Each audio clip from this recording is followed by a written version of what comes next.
నమస్తే welcome to Shri paper news. ముందుగా headlines. CM Chandrababu Naidu అధ్యక్షతన ముగిసిన ఏపీ కేబినెట్ విశాఖను ముంబై తరహాలో ఐటీ హబ్ గా తీర్చిదిద్దాలని నిర్ణయం.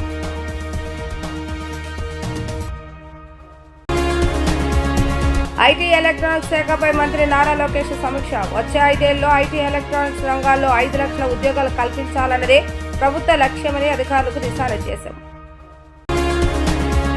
ప్రపంచ మానసిక ఆరోగ్య దినోత్సవంగా పాల్గొన్న మంత్రి సత్యకుమార్ యాదవ్ మానసిక ఒత్తిడిని అధిగమించే దిశగా అందరికీ అవగాహన పెంపొందించాలని పిలుపు. ముంబై తరహాలో విశాఖపట్నం అభివృద్ధి చెందుతుందని సీఎం చంద్రబాబు నాయుడు అన్నారు. గూగుల్, టీసీఎస్ వంటి దిగ్గజ సంస్థల రాకతో ఆ నగరం ఐటీ హబ్గా మారుతుందని చెప్పారు. మంత్రివర్గ సమావేశంలో సీఎం మాట్లాడుతూ పెట్టుబడులకు ఆమోదంతో పాటు సంస్థల గ్రౌండ్ అయ్యేలాగా మంత్రులు బాధ్యత తీసుకోవాలని అన్నారు. కేబినెట్ సమావేశంలో ఏ సంస్థకు ఆమోదం తెలుపుతున్నామో సంబంధిత శాఖ మంత్రి సమన్వయం చేసుకోవాలని దిశానిర్దేశం చేశారు. ఎంతో కష్టపడి రాష్ట్రానికి పెట్టుబడులు తెస్తున్నప్పుడు వాటి ఫలాలు ప్రజలకు అర్థమయ్యేలాగా చెప్పాలని అన్నారు. మంత్రివర్గ సమావేశంలో అజెండా అంశాలపై చర్చ అనంతరం వివిధ అంశాలపై మంత్రులతో ఆయన మాట్లాడారు.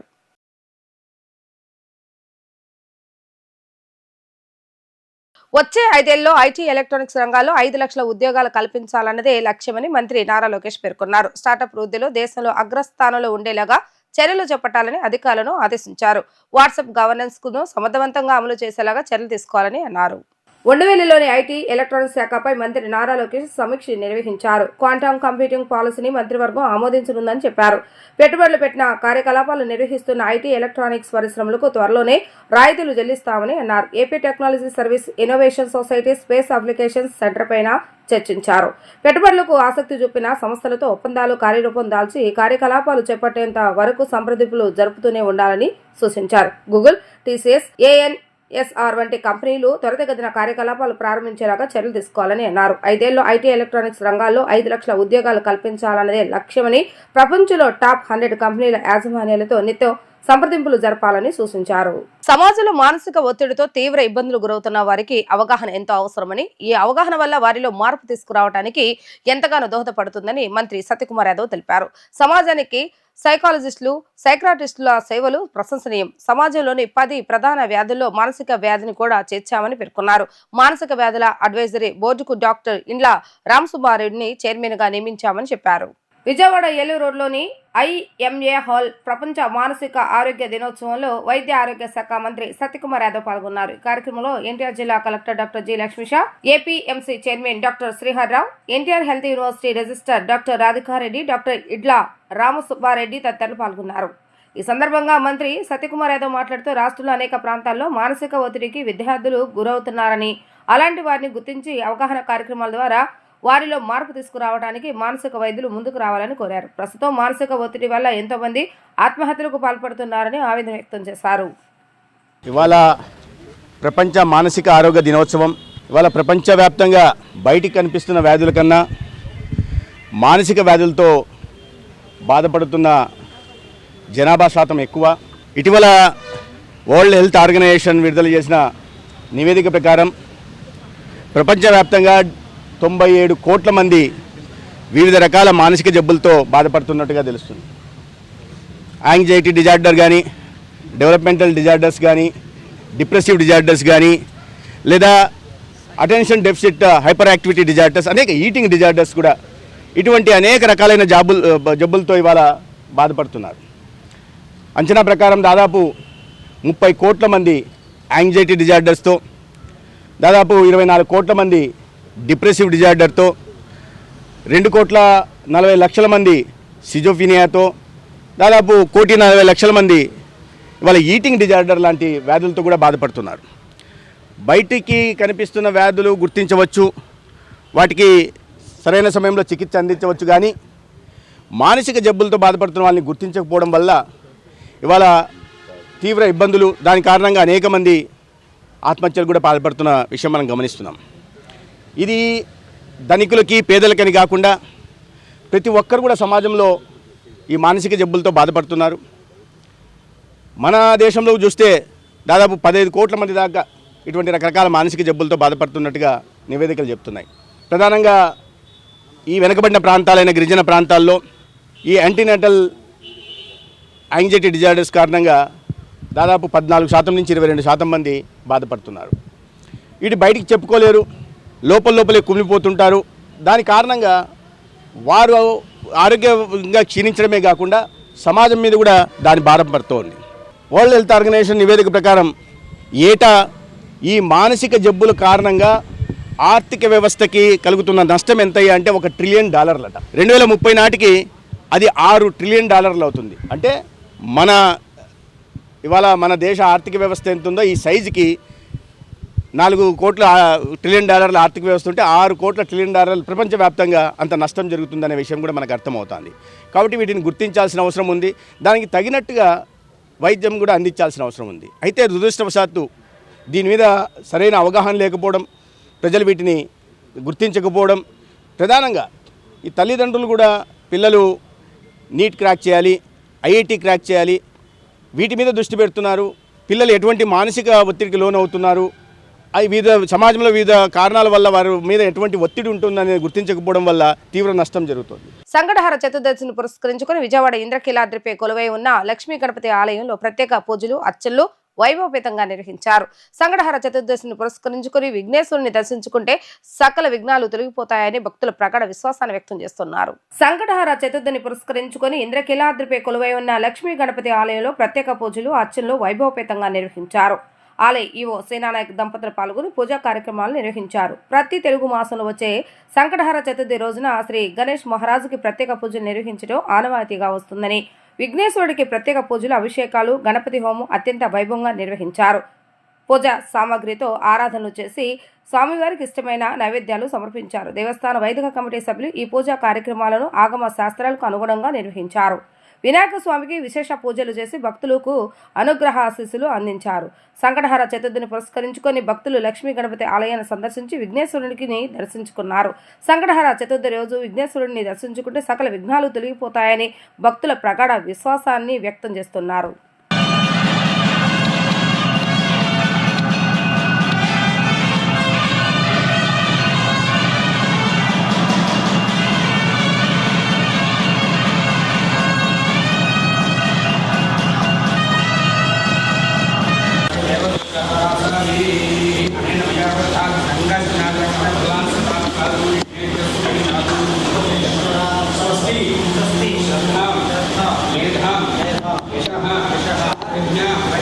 विद्या बुद्धि श्रियं बलं तेजः आयुष्यम् आरोग्यं देहि मे अव्यवाहन श्रियं देहि मे अव्यवाहन नमो नमः विघ्नेश्वराय नमः।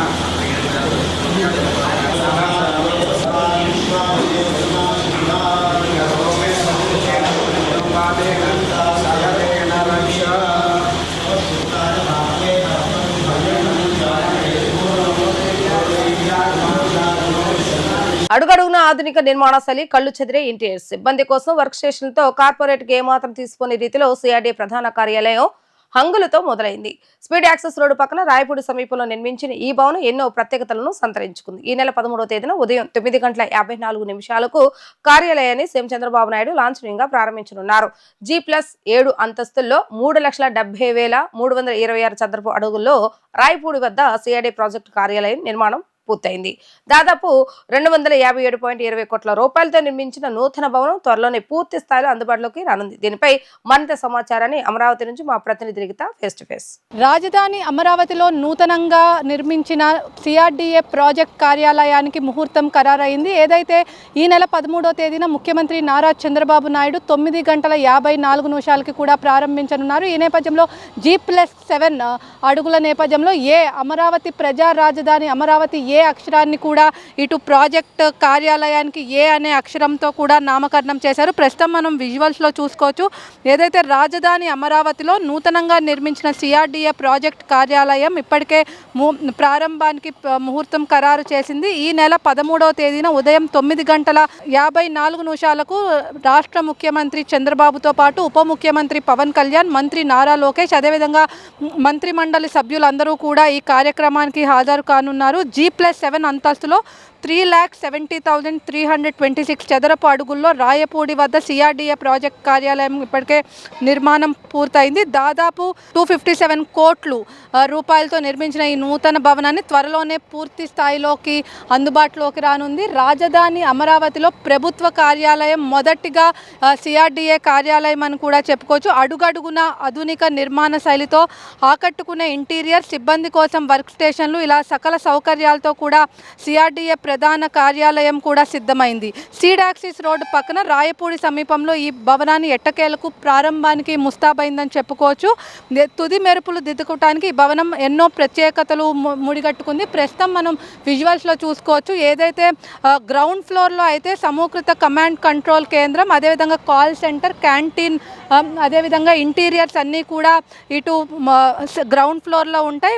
మొదటి అంతస్తులో సమావేశ మందిరాలు, ఏదైతే మంత్రి నారాయణ కానీ ఎవరైతే సిఆర్డీఏకి సంబంధించిన మంత్రులు అదేవిధంగా ఎవరైతే ఉన్నారో వాళ్ళందరినీ కూడా ఇటు భవన కార్యక్రమాలు కూడా ఉన్నాయి. 2, 3, 4 అంతస్తులో సిఆర్డీఏ కార్యాలయం కూడా ఉంటుంది.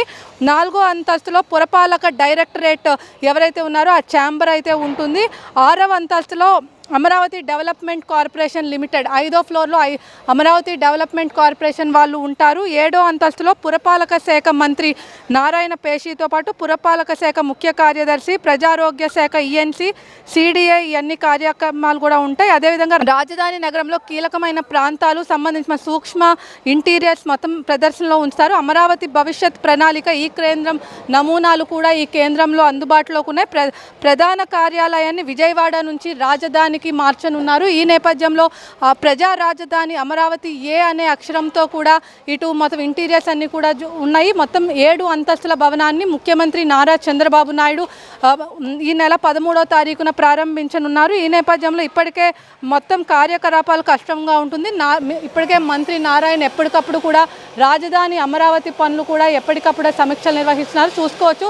ఏదైతే గ్రౌండ్ ఫ్లోర్లో ఇప్పటికే కమాండ్ కంట్రోల్ కేంద్రం, అదేవిధంగా కాల్ సెంటర్, మొత్తం ఏదైతే ముఖ్యమంత్రి చంద్రబాబు ఏఐ టెక్నాలజీని ఉపయోగించుకున్నారో టెక్నాలజీ ఆధారంగా కూడా అన్ని ఏర్పాట్లు కూడా ఇప్పటికే తొలి రూపు కూడా దిద్దుకున్నాయి. ఏదైతే మొత్తం మీద చూసుకున్నట్లయితే ఈ 7 అంతస్తుల బిల్డింగ్ని కూడా ఇప్పటికే ప్రారంభానికి కూడా సిద్ధం కానున్నారు. మొత్తం ఏదైతే కార్పొరేట్ స్థాయి బిల్డింగ్తో సహా ఇటు కార్యాలయం కూడా ప్రారంభించనున్నారు. మొత్తం మీద ఇక్కడ విజువల్స్లో చూసుకోవచ్చు. ఇది మన గ్రౌండ్ ఫ్లోర్లో 2 లిఫ్ట్లు, అదేవిధంగా మొత్తం ఏదైతే మొత్తం ఇంటీరియర్స్ మొత్తం కూడా ప్రారంభం కానున్నాయి. గత సంవత్సరం ముఖ్యమంత్రి చంద్రబాబు ఒక ఆర్డర్ కూడా వేశారు. ఖచ్చితంగా సంవత్సరం లోపు సిఆర్డీఏ భవనాన్ని మొత్తం కూడా నిర్మించి ఇవ్వాలని చెప్పి కూడా చెప్పారు. ఇదే నేపథ్యంలో సిఆర్డీఏ వర్క్ ఏదైతే మొత్తం సిఆర్డీఏ కార్యాలయం ఇప్పటికే విజయవాడలో ఉంది. ఆ విజయవాడ కార్యాలయాన్ని తీసుకొచ్చి ఇక్కడ అమరావతిలో తొలి భవనాన్ని కూడా ప్రారంభించనున్నారు. ఏదైతే మొత్తం మీద చూసుకున్నట్లయితే ఇటు మొత్తం మీద అమరావతిలో తొలి భవనం, ఏదైతే తొలి శాశ్వత భవనం సిఆర్డీఏ ప్రాజెక్ట్ కార్యాలయాన్ని కూడా ముఖ్యమంత్రి చంద్రబాబు 13వ తేదీన ప్రారంభించనున్నారు. మొత్తం కార్యకలాపాలన్నీ కూడా ఇక్కడి నుంచే చూసుకోవచ్చు. ప్రస్తుతం పూర్వ విజిటిఎం ఉడా కార్యాలయంలో సాగుతుంది. ఈ నేపథ్యంలో పాత కార్యాలయంలో ప్రపంచ బ్యాంక్, అంతర్జాతీయ బృందాలు వచ్చినప్పుడు సమావేశాలకు వీలుగా ఉండేది కాదు. కానీ అమరావతిలో ఏదైతే 7 అంతస్తుల అధునాతన టెక్నాలజీ ఉపయోగించి మొత్తం చూసుకోవచ్చు. అది గ్రీనరీ కానీ ఇటు చుట్టుపక్కల మొత్తం గ్రీనరీ కూడా ఇటు సిఆర్డీఏ కార్యాలయం అధికారులు అందరూ కూడా చేస్తున్నారు. ఎలాంటి ఇబ్బందులు లేకుండా కూడా సెక్రటేరియట్కి కూతవేటు దూరంలోనే కూడా అమరావతి సిఆర్డీఏ కార్యాలయాన్ని కూడా ప్రారంభించనున్నారు. ఈ నేపథ్యంలో ఇప్పటికే మొత్తం ఈ భవనాన్ని ఎన్నో ప్రత్యేకతలు మూటగొట్టుకుంది. కూటమి అధికారంలోకి వచ్చిన తర్వాత ప్రారంభించిన తొలి పూర్తిస్థాయి భవనం కావడం విశేషం. ఇతర రాజధాని ప్రాంతీయ కార్యాలయాలు విజయవాడ నుంచి అమరావతికి త్వరలోనే మారున్నాయి. మొత్తం మీద చూసుకున్నట్లయితే ఇటు సిఆర్డీఏ కార్యాలయం మొత్తం కూడా విజువల్స్లో మనం చూసుకోవచ్చు. మొత్తం గ్రీనరీతో రూపుదిద్దుకుంటున్నారు. ఈ నేపథ్యంలో ఫస్ట్ మొత్తం 7 అంతస్తుల G+7 భవనాన్ని కూడా త్వరలో ప్రారంభించనున్నారు. ఈ నేపథ్యంలో సిఆర్డీఏ భవనం ఏదైతే తొలి శాశ్వత ప్రాజెక్ట్ సిఆర్డీఏ ప్రాజెక్ట్ డెవలప్మెంట్ భవనాన్ని కూడా ముఖ్యమంత్రి చంద్రబాబు 9:54 ప్రారంభించినట్లు మనకు తెలుస్తుంది. ఇది ఇక్కడ ఉన్న పరిస్థితి. వీడియో జర్నలిస్ట్ అఖిల్తో లిఖిత, వి డిజిటల్ న్యూస్, సిఆర్డీఏ కార్యాలయం నుంచి. డబుల్ ఇంజన్ సర్కార్ ఆడుతున్న డబుల్ గేమ్ పై ముఖ్యమంత్రి నారా చంద్రబాబు నాయుడు రాష్ట్ర ప్రజలకు సమాధానం చెప్పాలని సిపిఐ రాష్ట్ర కార్యదర్శి కె రామకృష్ణ డిమాండ్ చేశారు. అటు కేంద్రంలోనూ ఇటు రాష్ట్రంలోనూ అధికారంలో ఉన్న డబుల్ ఇంజిన్ సర్కార్ చేస్తున్న పనులు పొంతం లేకుండా ఉన్నాయని అన్నారు. వైసీపీ ఎంపీ మిథున్ రెడ్డిని లిక్కర్ కేసులో 2 నెలల పాటు జైల్లో ఉంచారని, ఆయన బెయిల్ పొంది బయటకు వచ్చిన వెంటనే ప్రధాని నరేంద్ర మోడీ మిథున్ రెడ్డిని మన దేశం తరపున ఐక్యరాజ్య సమితికి వెళ్లే ప్రతినిధి బృందాలు పంపుతున్నారని అన్నారు. ఒక పక్క రాష్ట్రంలో లిక్కర్ మాఫియా కేసులో ఆయన్ను జైలుకు పంపారని, మరో పక్క భారతదేశ ప్రతిష్టను అవనెత్తి చెప్పడానికి అదే ఎన్డీఏ ప్రభుత్వం ఐఎల్ఓకి పంపటం చూస్తే డబుల్ ఇంజిన్ సర్కార్ డబుల్ గేమ్ ఆడుతున్నట్లుగా తెలుస్తుందని అన్నారు. ప్రధాని మోడీ, ముఖ్యమంత్రి చంద్రబాబు నాయుడు కనీసం సిగ్గు లేకుండా ఇలాంటి పనులు చేయడం విచారకరమని అన్నారు. మిథున్ రెడ్డిని ఐక్యరాజ్య సమితికి పంపిన అంశంలో రాష్ట్ర ప్రజలకు సమాధానం చెప్పాలని ఆయన డిమాండ్ చేశారు. ఇటు రాష్ట్రంలోనూ అటు కేంద్రంలోనూ 2 చోట్ల ఎన్డీఏ అధికారంలో ఉందని, డబుల్ ఇంజన్ సర్కార్ ఉందని చెప్పి పదే చెప్పుకుంటూ ఉన్నారు. మరి డబుల్ ఇంజన్ సర్కార్ చేస్తున్న పనులు చూస్తే అసలు ఏమైనా బుద్ధి జ్ఞానం ఉందా అని అనిపిస్తుంది. వీళ్ళు ఇవాళ వైఎస్ఆర్ కాంగ్రెస్ పార్టీ ఎంపీని మిథున్ రెడ్డిని 2 నెలల పాటు లిక్కర్ కేసులో మీరు జైల్లో పెట్టారు.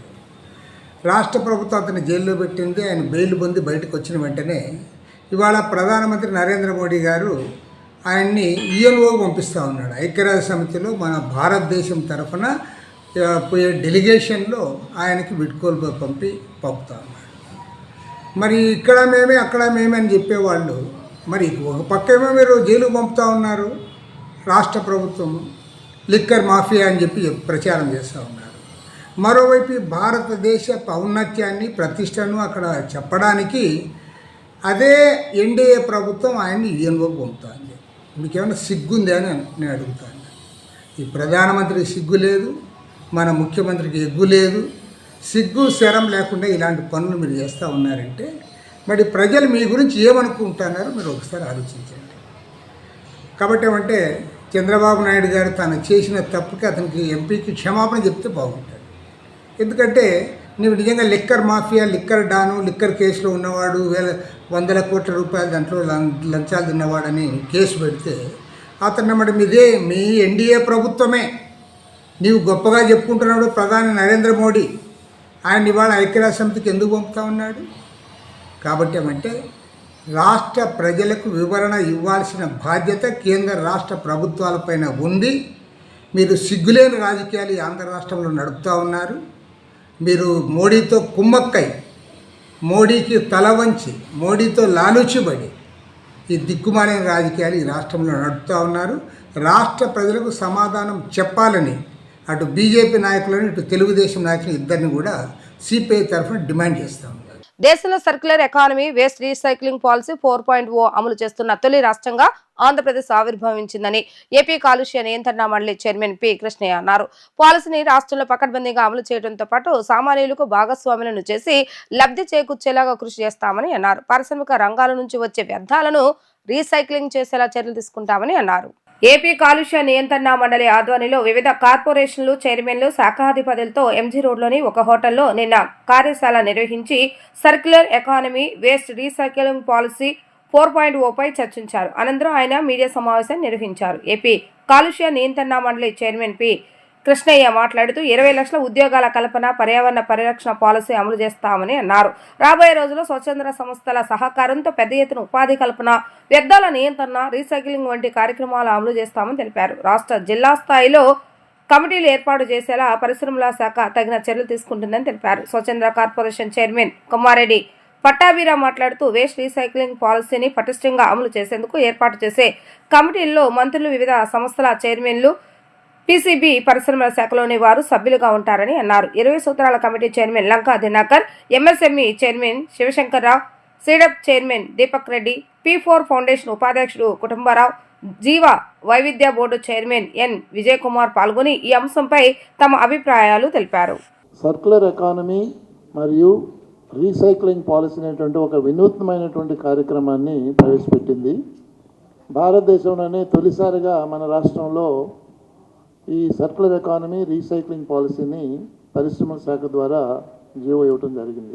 వ్యర్థాలను రీసైక్లింగ్ చేసే రంగంలోనూ అనుభవం, సంబంధాలు ఉన్నటువంటి వివిధ కార్పొరేషన్ చైర్పర్సన్స్, సంబంధించిన అధికారులందరితోటి ఈరోజు ఇక్కడ ఈ పాలసీని ఏ విధంగా అమలు చేయాలి, దీన్ని ఏ విధంగా ముందుకు తీసుకెళ్ళాలి, తద్వారా రాష్ట్ర ప్రభుత్వం తలపెట్టినటువంటి 20 లక్షల ఉద్యోగాల కల్పనలో భాగంగా ఈ రంగాన్ని కూడా ఒక వేదికగా వాడుకొని ఉద్యోగ కల్పనకు, ఉపాధి కల్పనకే కాకుండా పర్యావరణ పరిరక్షణ కూడా ఈ వ్యర్థాలని సరిగ్గా వాడుకున్నట్లయితే ఉపయోగకరంగా ఉంటుంది. కాబట్టి ఈ పాలసీని సమర్థవంతంగా అమలు చేసడానికి పెద్దల యొక్క సూచనలు తీసుకొని, అధికారుల యొక్క సూచనలు తీసుకొని రాష్ట్ర స్థాయిలోనే కాకుండా జిల్లా స్థాయిలోనూ కూడా ఈ అంశాలన్నీ ఆదేశాల రూపంలోనూ ఆచరణలో పెట్టే విధంగా ఒక కార్యాచరణ ఏర్పాటు చేసుకునే దానికి ఈరోజు ఇక్కడ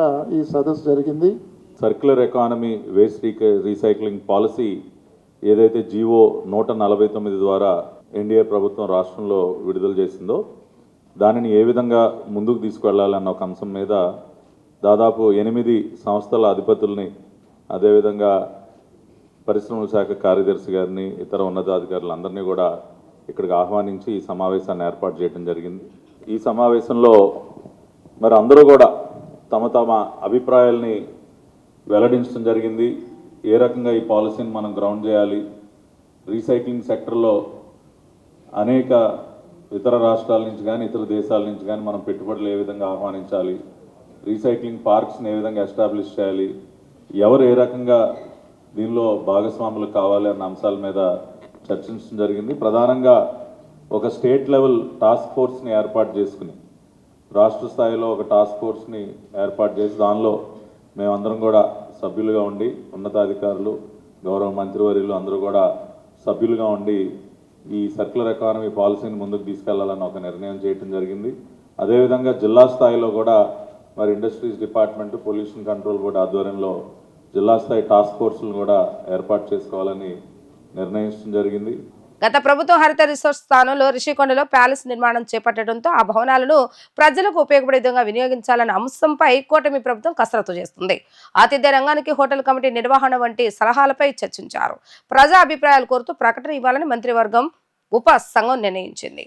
అమరావతి సచివాలయంలో మంత్రివర్గం ఉపసంఘం భేటీ ముగిసింది. రిషికొండ వినియోగంపై ఈ సమావేశంలో చర్చించారు. ఈ భవనాన్ని ప్రయోజనకరంగా వినియోగించేందుకు సిఫార్సులు చేశారు. ఈ భేటీలో ఆర్థిక శాఖ మంత్రి పయ్యావుల కేశవ్, సాంఘిక సంక్షేమ శాఖ డోలా బాలవీరాంజనేయ స్వామి, పర్యాటక శాఖ మంత్రి కందుల దుర్గేష్, పర్యాటక శాఖ స్పెషల్ సెక్రటరీ అజయ్ జైన్ పాల్గొన్నారు. గత ప్రభుత్వం హరిత రిసార్ట్ స్థానంలో రిషికొండలో ప్యాలెస్ నిర్మాణం చేపట్టడంతో ఆ భవనాలను ప్రజలకు ఉపయోగపడే విధంగా వినియోగించాలన్న అంశంపై కూటమి ప్రభుత్వం కసరత్తు చేస్తోంది. ఈ అంశాలపై సుదీర్ఘంగా చర్చించిన కమిటీ త్వరలోనే ప్రభుత్వానికి సిఫార్సులు అందించనుంది. భవనం నిరుపయోగంగా ఉండటం వల్ల ఖర్చులు భరించవలసి వస్తుందని మంత్రులు తెలిపారు. నెలకు 25 లక్షల రూపాయలు విద్యుత్ ఛార్జీలు, మెయింటెనెన్స్ ఖర్చులు పెట్టాల్సి వస్తుందని పేర్కొన్నారు. ఈ అంశంపై ప్రతిపాదనలు, సలహాలను పరిశీలించారు. ఆతిథ్య రంగానికి హోటల్ కమిటీ నిర్వహణ వంటి సలహాలపై చర్చించారు. ప్రజా అభిప్రాయాలు కోరుతూ ప్రకటన ఇవ్వాలని నిర్ణయించారు. ప్రజల నుంచి మరింత విస్తృతంగా సలహాలు, సూచనలు తీసుకోవాలని అన్నారు. రిషికొండ భవనాన్ని వినియోగంలోకి తీసుకొచ్చి ప్రభుత్వానికి ఆదాయం వచ్చేలా చేసే అంశంపై కసరత్తు చేశారు. ఈ సబ్ కమిటీ త్వరలో ప్యాలెస్ వినియోగంపై ప్రభుత్వానికి నివేదిక సమర్పించనుంది. వార్తలు ముగించే ముందు హెడ్లైన్స్ మరొకసారి. సీఎం చంద్రబాబు నాయుడు అధ్యక్షతన ముగిసిన ఏపీ కేబినెట్. విశాఖను ముంబై తరహాలో ఐటీ హబ్గా తీర్చిదిద్దాలని నిర్ణయం.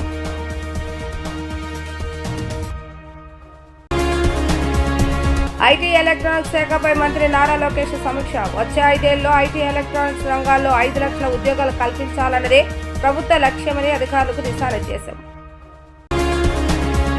ప్రపంచ మానసిక ఆరోగ్య దినోత్సవంగా పాల్గొన్న మంత్రి సత్యకుమార్ యాదవ్. మానసిక ఒత్తిడిని అధిగమించే దిశగా అందరికీ అవగాహన పెంపొందించాలని పిలుపు. ఇవి ఈ రోజు వార్తా విశేషాలు. మరలా తిరిగి ప్రసారమయ్యే వార్తలు మళ్ళీ కలుద్దాం. అంతవరకు సెలవు. నమస్కారం.